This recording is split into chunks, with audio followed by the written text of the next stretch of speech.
stationed in Germany in 1988. We lived there for 8.5 years, and my husband really was a aficionado of air shows.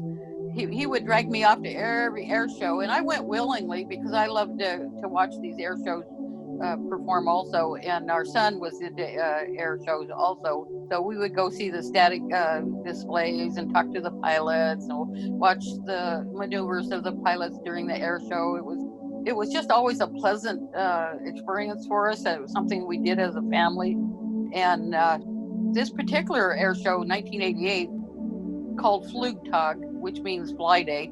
And we were sitting up on a little bit of a hill to watch the air show. And we watched all the airplanes and the jets, and they were just so cool. And it was a lot of fun. And then all of a sudden, the Italian air team started performing some of their maneuvers. And one of the maneuvers that they do is what they call a pierced heart. You have two airplanes that fly in a pattern so that it makes a heart shape with the exhaust, and then they have one jet that flies right through the heart, which is a piercing.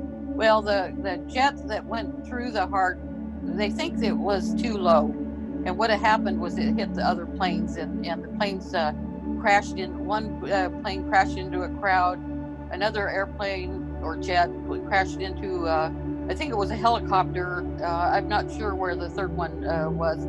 One of the memories that strikes me the most was how quiet it got.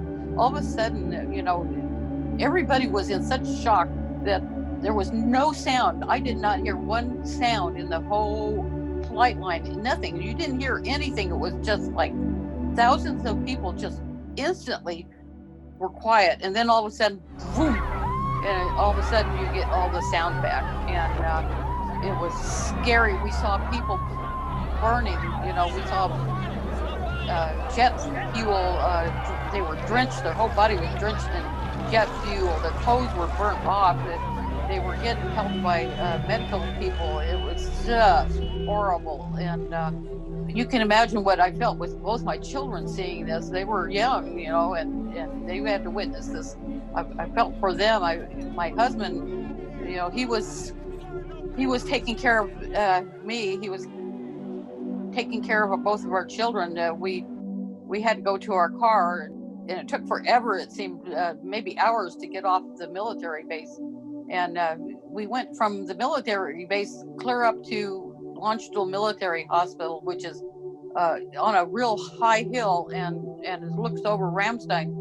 As we were driving to the hospital, we were seeing helicopter after helicopter taking off and landing to take people that were injured to the hospital, and other helicopters were going to other hospitals. And when we got to Longstool Hospital, we were going up there to donate blood. We were pretty sure that these people needed blood, and I was surprised how many people were in line. There were thousands, I think, of people waiting in line to donate blood for these injured people, which is something really positive about this whole thing, because it kind of made me feel good about people. So when we finished at Longstool, we went back to our house, and I remember distinctly my son coming up to me and giving me a hug and telling me, thank you for not letting me go down the flight line, which I had earlier told him he couldn't do, and he was a little mad about it. But this time he said, thank you, and you probably saved my life. Went into the Flugtag thinking you were going to have a great day, and you left seeing a tragedy like that happen. It was traumatic.